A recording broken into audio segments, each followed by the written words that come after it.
Okay, so we're picking back up and we're going to finish chapter 1. And so we're going to talk now about observational study and an experiment. Okay, so by definition, your observational study is where you are observing and measuring specific characteristics without attempting to modify the subject being studied. So basically, you are recording, watching a group, right? So maybe you've got some puppies, and you feed them, and they give them water, and every day you try to look at their growth, right? You come in, you take your measurements, okay, all right, good, come back. I haven't done anything with the puppies, right? So I'm just kind of observing and watching them and recording my information, all right? However, in an experiment, you're going to apply some kind of treatment to part of your group, right? So normally you've got your control group and you've got your your treatment group. So let's go back to the puppies. Maybe the one puppies, I'm going to continue to watch them grow. They got the dog food right. But you know what? I'm going to pull another group. I'm going to give them paper sprays. So I've now done what? Applied a treatment. They have to be different, right? I'm not going to be watching these two groups. So, okay, I have treated this one group. That's going to be my experiment. Okay, so let's see if we've got that. So this first one says, in order to determine whether taking aspirin prevents heart attacks, 300 people were involved in the study. 125 were given the aspirin regimen, and then 175 were given a placebo. What do you think? Observation or experiment? Experiment, yes, right? Is that okay for that one? So experiment here. All right. We have a study of how elementary students color in their coloring books. What would you say here? Observation. Observation. All you're doing is just watching them, right? So observation. Good. So let's look at this last kind of larger part of chapter 1, which again, remember the whole idea is the population is very hard to get, right? That's the everybody. So what do? We get a sample. A sample is a subset, right, of the population. Well, there's different ways to do that, okay? So this is our different ways to get our samples. The first one is random sampling, all right? Selection so that each individual has an equal chance of being selected. Well, the old-fashioned way is, for example, I want to use this room. I can say that all of you guys, the class, is a population. If I want to get a sample of y'all, that's random sampling, I can take each person's name and put it in a hat, right? Swirl it up, pick out like 3, that's my sample. Well, it's a random sampling because each person's name is in my hat how many times? Once, right? And I put your name in twice. That's cheap, right? You get an extra edge, right, over your neighbors. That's the old-fashioned way. To be honest now, we'll learn how to do random sampling on the calculator. You can do it on the computer. So really now technology does this just like that, okay? That's going to kind of be your clue when you guys look at different problems. If it mentions like that you randomly selected using technology or usually it will say random in the problem, okay? That's your clue that it's random sampling. Okay. Which this is a very good method to do.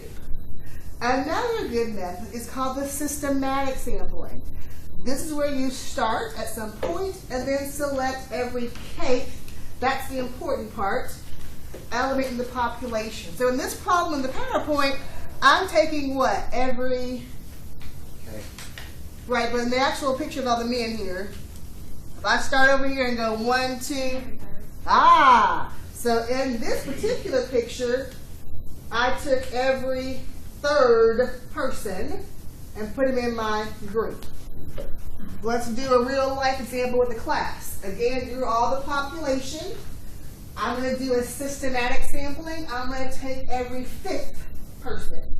1, 2, 3, 4, 5. You're in my group. 1, 2, 3, 4. Sean, you're lucky too. You're in my group, okay? That's systematic. Does that make sense? Okay. Convenience, hey. Just an easy way to get your samples. I might say, who here's got on black? Raise your hand. Anybody? Okay, some of y'all like looking down. All right. I've got on black. Since you've got on black, hey, that's convenient for me. Hey, you're a group. Okay. Now, is this the best way to make your sample? No, right? People don't have equal chance. But I'll tell you this. This is probably a lot of the ways that people will do samples, and they'll try to say, like for example, I could say, you know what, I'm going to go outside of Whole Foods, and I'm trying to figure out, how many people don't like sugar. So I'm going to stand outside of Whole Foods. I'm going to ask those people, do you like sugar? What do you think their answer is going to be if they shop at Whole Foods? No. Yeah. So I'm going to say 80% of the population does not like sugar. Really? I stayed out at what? Whole Foods. And asked just those people, what they thought. So that's not really a good method, okay? But you have to be careful. This method's done a lot. So that's convenience. Stratified. So this next two ways to sample, it's actually a two-step process, okay? They want to jot this down to help you out to remember. When you're doing stratified sampling, you're going to subdivide the population into different subgroups. Then you'll draw a sample from each subgroup. So here are your steps. Step number 1, you have to have grouping. So some kind of way you'll have grouping in step number 1. Then step number 2, you're going to randomly select people from those groups to make up your sample. So what do I mean by that? Let's pick the class again. You guys are my population, right? Step number 1, I'm going to divide you up by rows. This is row 1, this is group 1. This is row 2, this is group 2. This is row 3, this is my group 3, okay? Step number 2, I'm going to come back, put y'all on my little computer, randomly select 2 people. You're going to be in my sample. I'll come over here. I'll randomly select 2 people. You're in my actual sample. Same thing, right? It's a two-step process. Step number 1, you group. Then you randomly select to actually get your sample. Okay? Does that help a little bit for what stratified means? The next one is similar. The next one is called cluster. This is also a two-step process. You divide the population into sections or clusters. Then you'll randomly select some of those clusters, choosing all members from the selected cluster. So what's my two-step process? Number 1, you still have grouping, but number 2, you will randomly select all from your groups. What does that mean? Let's take the class again. You guys are the population. Step number 1, I'm back again by what? The rows, right? So row 1, group 1. Row 2, group 2. Row 3, group 3. That's step number 1. So now I'm going to do a random generator. The random generator says group 1 and group 3. So what do? I take everybody from group 1, you're in my sample. Everybody from group 3, you're in my sample. Do you see the difference between stratified and cluster? They both start with grouping, right? Stratified, you randomly pick out of the groups. Cluster, you take what from the group? All, everybody. Yes, that's the difference. So you've learned the words. We're now going to practice and see, can we apply it? Do we understand what we just learned? So number 1 says, using random digital dialing, researchers called 3,251 Kingsport residents and asked what grocery store chain they preferred. There's a key word in there. So what do you think number 1 might be? Random. Ah, so y'all see the key word. So therefore, what's my answer going to be? This is? Random sampling. And so think about this. We're going to assume that, you know what?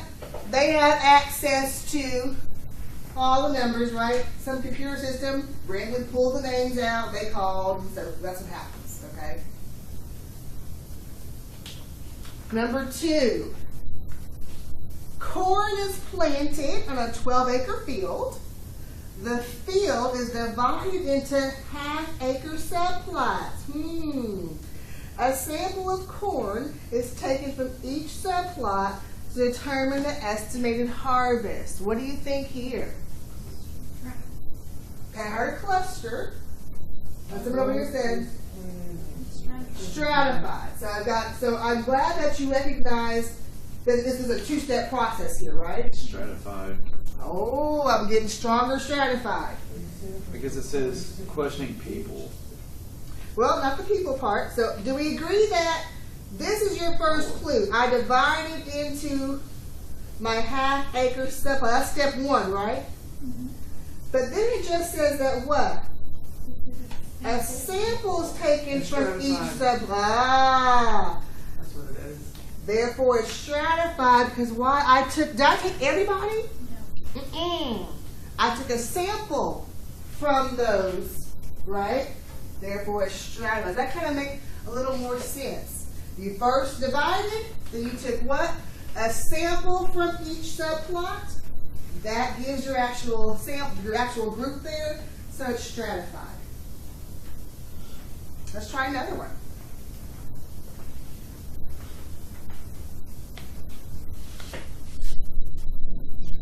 Questioning people as they left the local warehouse store, a researcher asked, 523 people about their exercise habits. Convenience. Okay, good. Number 4, we have a new subdivision is divided into 12 sections based on location. 4 of the sections are selected to determine opinions about the new homeowners association. Cluster. I heard a strong cluster there. Let's talk about why. First step, do you guys see that I divided, right? That's step 1. And then I took what? I took everybody in those 4 sections, didn't I? So that's step number 2. Thus, therefore, you've got cluster. Is that okay? So I took everybody out of my 4 sections. Even though it doesn't say that, it implies that, right? Okay.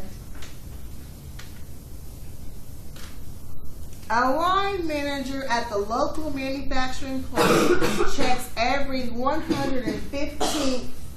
Do I even need to keep going? Yeah. What's your clue there? The TH. Yeah, that 115th. I can just stop right there. Okay. All right, so that officially ends our chapter 1 there.